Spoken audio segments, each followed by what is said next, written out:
What happens when the man who owns the resort is mistaken for just another rich guest?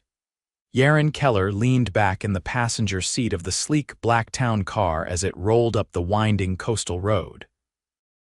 The ocean shimmered in the distance, and the sun cast a golden hue over the five-resort chain he'd bought nearly 8 years ago from a retiring hospitality magnate. Back then, the brand had been bleeding money. Yaron had poured everything into turning it around: new chefs, better training, tighter operations. But now, something felt off again. Complaints had been trickling in. A few bad reviews scattered across travel blogs, one from a veteran who claimed he'd been treated like a nuisance at the front desk. Another from a guest with mobility issues who said she was ignored when asking for help. Nothing concrete, just smoke. But Yaron knew where there's smoke, there's usually fire. He didn't trust filtered reports anymore, too many layers between him and the truth. So he came up with a plan. At 48, he could still pass for early 40s. He kept his beard neat, wore casual but expensive clothes, and rented a vintage convertible for show. He'd arrive posing as a high-end guest taking a VIP tour across all 5 resorts. No one at the properties had ever met him in person. He'd always worked through upper management. In fact, most staff probably didn't even know what he looked like. His disguise would hold. He called himself Illy. The first 2 resorts, both in Arizona, went smoothly. Staff were sharp, respectful, and warm. The third one just outside Santa Barbara was a mess. Rooms weren't ready, the front desk was overwhelmed, and the manager, a guy named Brett, seemed more interested in flirting with a bartender than handling a flood of waiting guests. Yaron made mental notes but said nothing. He still had 2 more resorts left to visit. The 4th one sat on a cliffside in Big Sur. It was the most luxurious of them all, cabins with infinity pools, private chefs, spa treatments. He arrived just after noon. The general manager, a woman named Teresa, gave him the full VIP guest tour treatment. She didn't recognize him, none of them had. His fake identity was airtight. His assistant had even created a fake LinkedIn for Illy Rowe, an investor from Florida. Teresa smiled wide. "We love showing off this property. You'll see it's the crown jewel." As they walked, Yaron kept his eyes open. Staff seemed rushed, a little stiff. There was a tension in the air. It wasn't obvious, but something was off. They passed the pool deck where a family with a special needs child was sitting under an umbrella. The boy was maybe 8. He flapped his hands and shouted happily. His mom smiled, talking softly to him. Then it happened. 2 staff members, both wearing resort polos, were standing near a towel station. One of them, a short guy with slicked back hair, nudged the other and said, loud enough for Yaron to hear, "Here we go again." Another screamer. The other, a young woman with a tight ponytail, rolled her eyes. Why do people bring kids like that to places like this? Seriously. Yaron stopped walking. Teresa was still talking, pointing at the spa building. Yaron turned, walked straight over, and stood in front of the 2 employees. "What did you just say?" They froze. The guy shrugged. "Nothing. Just talking." Yaron's eyes locked on him. "That's a guest, a child. You think mocking him is okay?" The woman shifted uncomfortably. "We didn't mean anything. Just you said it out loud in uniform in front of other guests." His voice was calm but cold.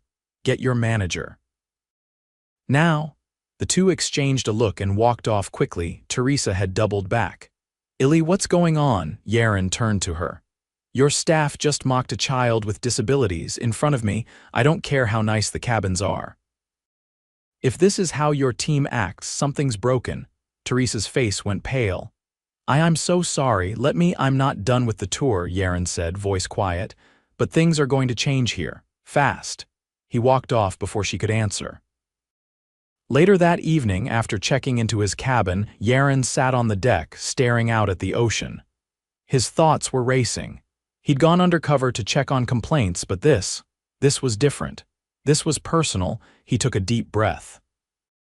He needed to see the final resort before making any decisions. But he already knew once he revealed who he really was, there'd be hell to pay. And some people were going to lose their jobs. The next morning, Yaron left his cabin early. He walked the grounds slowly, watching how the staff interacted when they didn't think a guest was paying attention.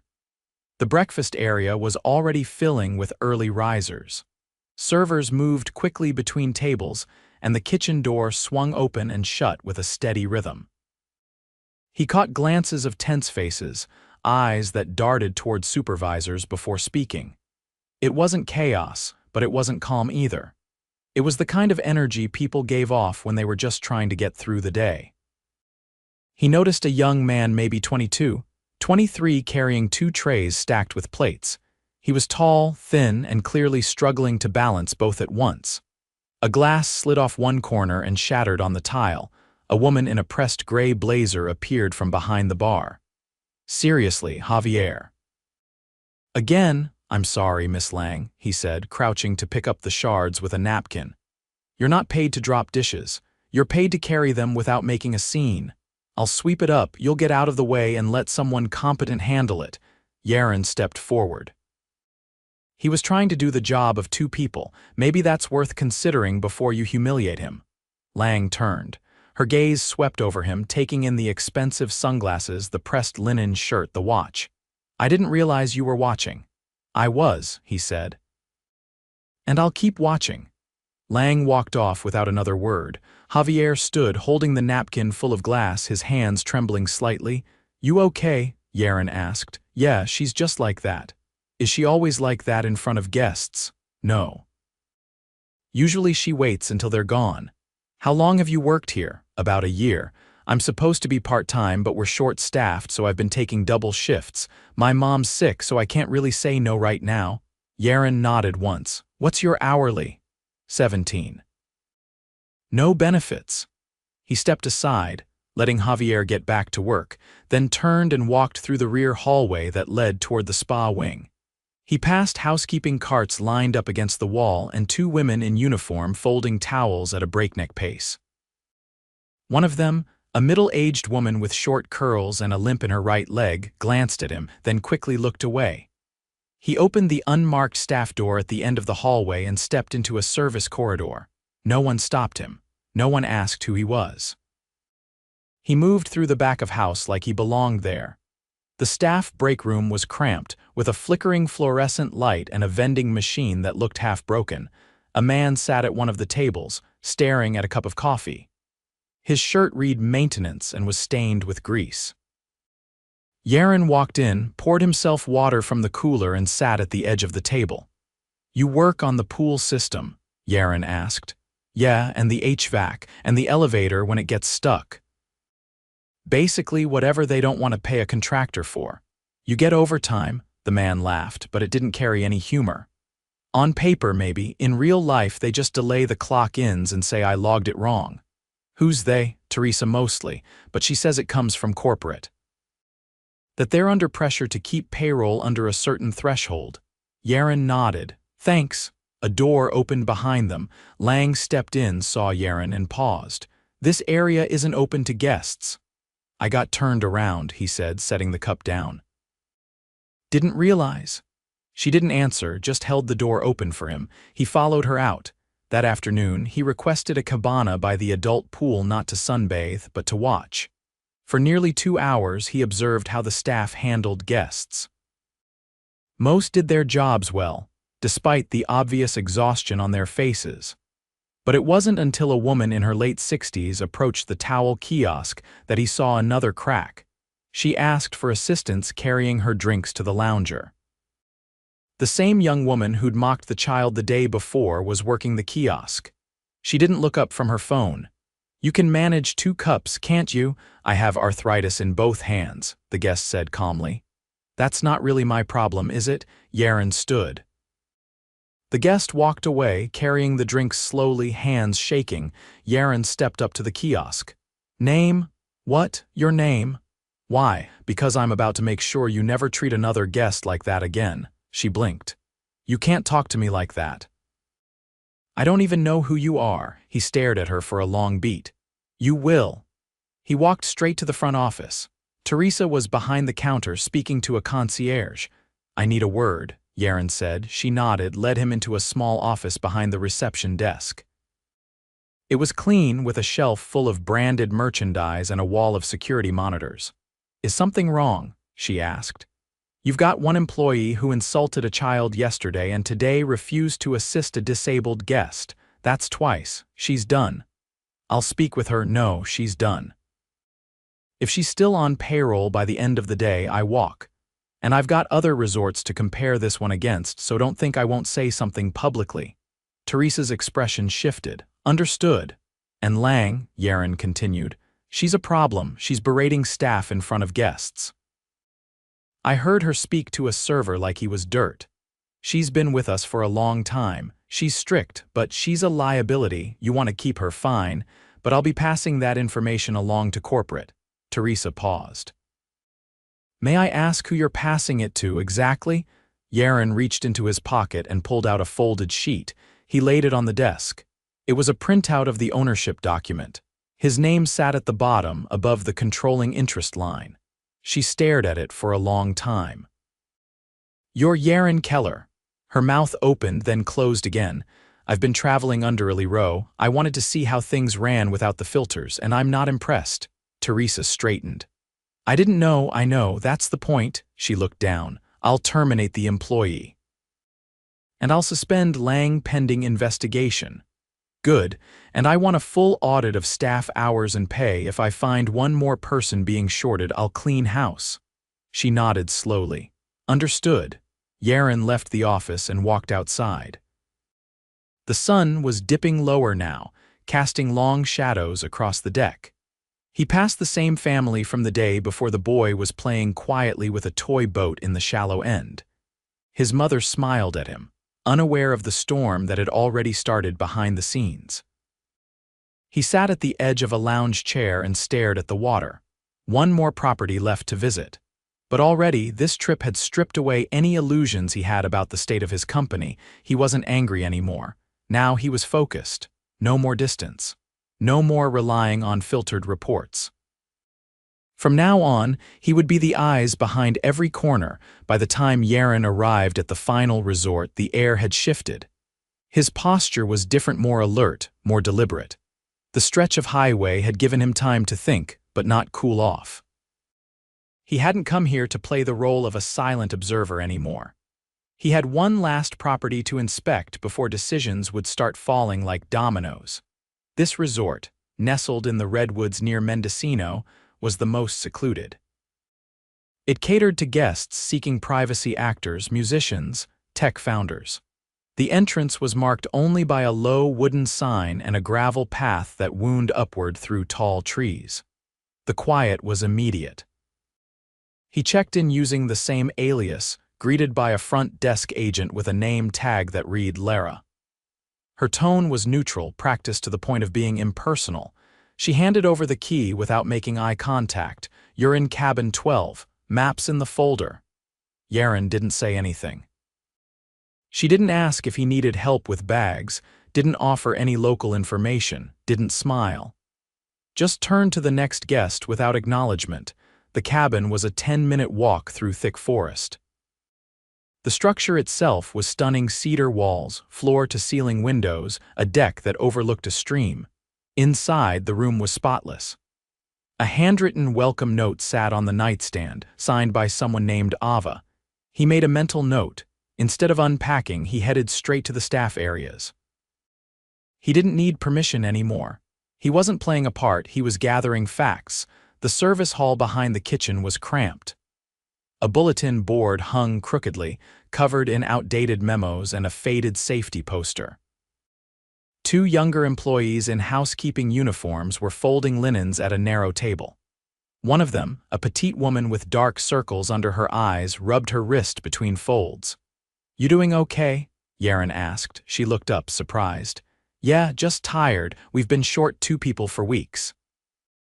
Management says they're hiring, but it's been the same 4 of us covering all 20 cabins." The other woman didn't look up, just kept folding. Her motions were robotic. "Who's your supervisor?" he asked. "Rena. She's not bad. She works shifts with us when it gets really bad." He nodded once and kept moving. In the kitchen, the staff was quiet, focused. The chef, a tall man with wide shoulders and a sleeve of tattoos, grilled vegetables while calling out orders. No one spoke unless necessary. The energy was tense but not hostile, just weary. Yaron leaned against the doorframe. "You the guy staying in 12? The chef asked without turning. "Yeah. Good, you'll be the only one on that side tonight. The other cabins are empty. You always this short-staffed. Only when someone quits, and someone always quits." "Why?" The chef flipped asparagus and plated them. "Because the GM doesn't talk to us. Because when the freezer broke, we used coolers for 3 days before anyone approved a repair. Because payroll messed up 4 of my line cook's checks and no one fixed it until he threatened to walk." "That enough?" Yaron's jaw tightened. "What's your name, Dax? You've been here long, 3 years. I only stay because I live 15 minutes away and I don't want to commute south." "Who's the one person here that holds it together?" Dax pointed with the tongs. "Ava. She's front desk, but she does everything. Fills in when housekeeping's short, helps guests when Lara disappears, even does laundry if it piles up. She's not a manager, but she should be." Yaron left the kitchen and made his way to the front office. It was empty, no one behind the desk. He waited. 5 minutes passed. A guest came in with a lost keycard and looked around. Yaron helped him search the drawers behind the desk. They found a spare card labeled 6 and handed it over, still no staff. At last, a woman stepped in from the side door, balancing a stack of towels and a clipboard. Her ponytail was messy and her shirt was damp at the collar. "You looking for someone?" she asked. "Ellie Rowe, cabin 12. Sorry, Lara was supposed to be here. She probably ducked out again." "You're Ava," she blinked. "Yeah." "How'd you know?" "I've been hearing your name all morning. That's either really good or really bad." "It's been good," she gave a tired laugh. "Well, I'm glad someone noticed. You're doing the work of 3 people. 4 today." The spa manager called out and the laundry machine jammed, so it's been a morning. Yaron paused. "You ever think about quitting?" "I do, but I like the guests, I like the place. It just feels like no one upstairs sees what's really happening." He nodded. "What if someone did?" "I'd be shocked." He waited until she turned back to the laundry before stepping away. That evening, just before sunset, he called an emergency meeting. He asked Ava to gather the staff in the back dining room. No upper management was informed. When the employees arrived, housekeepers, maintenance, servers, front desk, they found a man in a plain button-up shirt standing at the front of the room, hands clasped. Ava stood near the back, confused. "This won't take long," he said. "My name isn't Ellie Rowe, that was a cover. My real name is Yaron Keller. I own this resort, and the 4 others under the same brand." The room fell silent. "I came undercover because I stopped trusting filtered reports. I've been to each location and I've seen enough to know we have serious problems. Not with you. With the way you've been led." He pointed to the door. "Where's Lara?" "She left early," someone said. "She does that a lot. Starting tomorrow, she won't be returning." He looked around. "If anyone feels that's unfair, speak now." No one did. "Here's what's going to happen next. Every staff member here will be scheduled for a one-on-one conversation with me or someone from my office within the next 72 hours. You'll be paid for your time. I want to hear directly from you." A man with a maintenance badge raised a hand. "What about pay?" "Some of us are missing hours. Bring me documentation, I'll have it corrected, retroactively, no exceptions." Ava stepped forward slightly. "What about management, the people above us?" "I've already reviewed their performance. Some will be leaving, others will be reassigned. The ones who stay will answer directly to me." He looked at Ava. "Starting next week, we'll be promoting an interim manager, someone who's earned the trust of the team." She blinked. "Are you saying?" "Yes, if you're willing to take it." A few people clapped. One of the housekeepers grinned for the first time all day. Yaron waited for the room to settle. "This isn't a one-time fix. I'll be back, unannounced. I won't be hiding my name anymore, but I will still be watching." He stepped out to the hallway. Ava followed. "Why me?" she asked. "Because when everything else was falling apart, you didn't." She looked down, then nodded. "Okay, I'll do it. Good, you'll have support." I've already assigned an HR liaison to this property, and you'll report directly to me for the first 90 days. As he walked back to his cabin in the darkening woods, the air felt different, not lighter but real, honest. The illusion was gone, and in its place was a sense of clarity. The damage had been deeper than he thought. But now, at least, it was visible, and that meant it could be repaired. Yaron arrived back at his home office 3 days after the staff meeting at the Mendocino resort. The silence of his study felt sharper now, less like peace, more like distance. He sat down at the long oak desk he rarely used and opened the folder marked Field Reports. Inside were handwritten notes from each resort visit, each one stapled to a list of names, those who had stepped up, those who had failed, and those whose roles needed immediate review. He didn't hesitate. He picked up the phone and called his chief operations officer. "Schedule full audits for all 5 properties," he said. "I want third-party eyes on payroll, scheduling, and guest complaint logs. And I want them in the field within 72 hours. He hung up and began drafting letters, formal notices of termination for 3 regional managers, including Brett from Santa Barbara.